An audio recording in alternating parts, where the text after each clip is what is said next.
Alright guys, I did say I would show you a Warzone. So this is the Warzone from the last episode, if you didn't watch it yet. It's called the Void Star. I personally don't find it that interesting, but, you know, some people do. So, this video is going to have to be two parts, because Warzones are approximately 15 minutes long, and, as you know, my video recorder only goes up to 10. It's inconvenient at times, but, you know, I don't really care. So, the Void Star has one team attacking, one team defending. Sometimes it's Empire versus Republic, sometimes it's Republic versus Republic, sometimes it's Empire versus Empire. So, it can be any of those. Hopefully you know by now that Warzones are PvP, and PvP is player versus player, so you'll be battling other controlled players. So these aren't computers, these are actual people. Yeah. So, basically, if you're playing as a gunslinger, which I am, or for any Warzone really, if you're defending, you wanna find some sort of, hiding spot. Then, if you see an enemy, just leap out at them. Pretty much, you wanna try and stay low, unless you're being like a tank. Then you want to jump right in and keep everyone's attention focused on you, because that's what a tank does. As DPS, I kind of just try and hide and deal as much damage as I can without them finding me. But sometimes that's not easy, because, you know, somebody's going to find out if you're damaging them.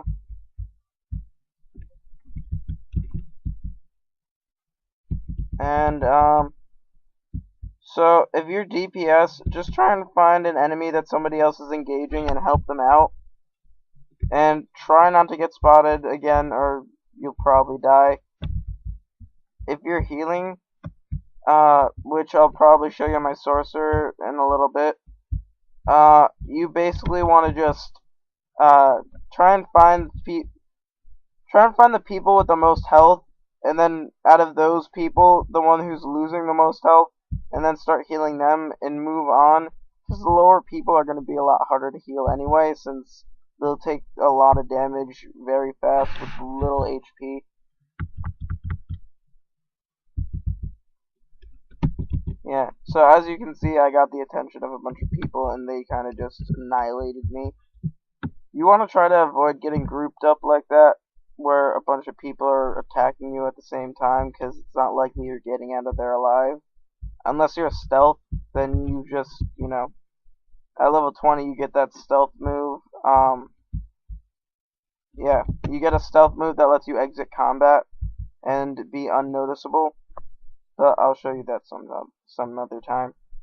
So, the cool thing that I find about gunslingers and snipers is that they can make cover wherever they want, and it gives them a defense bonus, which is really cool because if you're battling another ranged person, it's really hard to get damaged.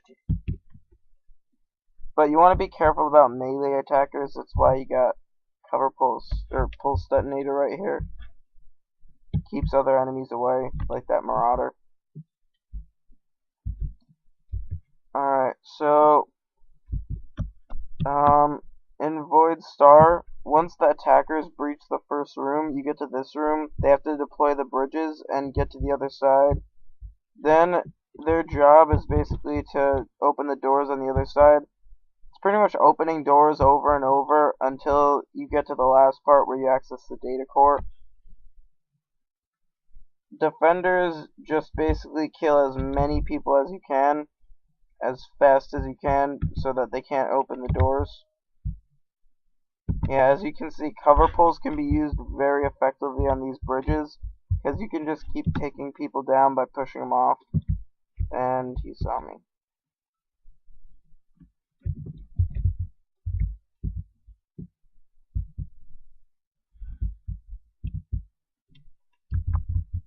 What I find useful is if somebody targets me, I kind of just keep stunning them until I can get away, or I can recharge cover pulls impulse detonator, whatever it is.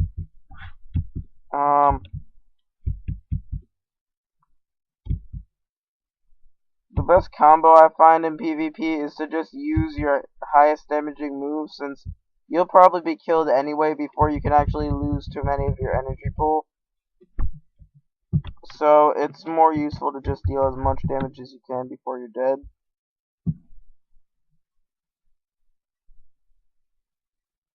Yeah, and see right here, they set the bomb and it's about to go off. Defenders can disarm the bomb, but I haven't really seen many people be able to do it. It's very rare that somebody's actually able to do it because they're too good at guarding it usually. Unless they have a really sucky team, then obviously you'll be able to do it. But, you know, if they were able to go and plant the bomb in the first place, they probably don't suck.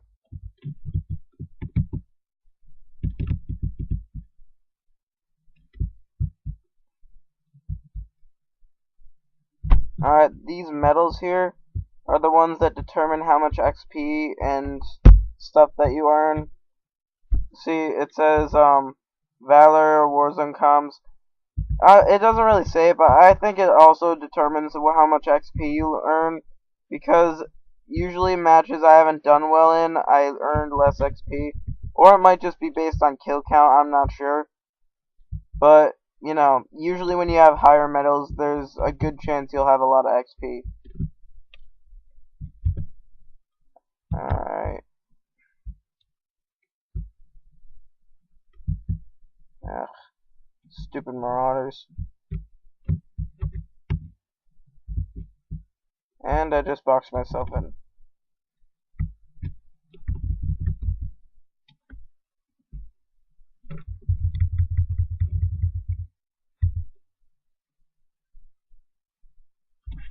Yeah. See, when you're ranged, you really don't want to get targeted by a melee attacker unless you're a scoundrel or a vanguard, because those are a little bit better at doing melee, especially scoundrel, than the class I'm using. Because my class is basically built on ranged. So, you know. Alright. I think this is a good place to stop. The next video will include me as an attacker. So, keep watching, and I will reveal tips on how you can do well in attacking.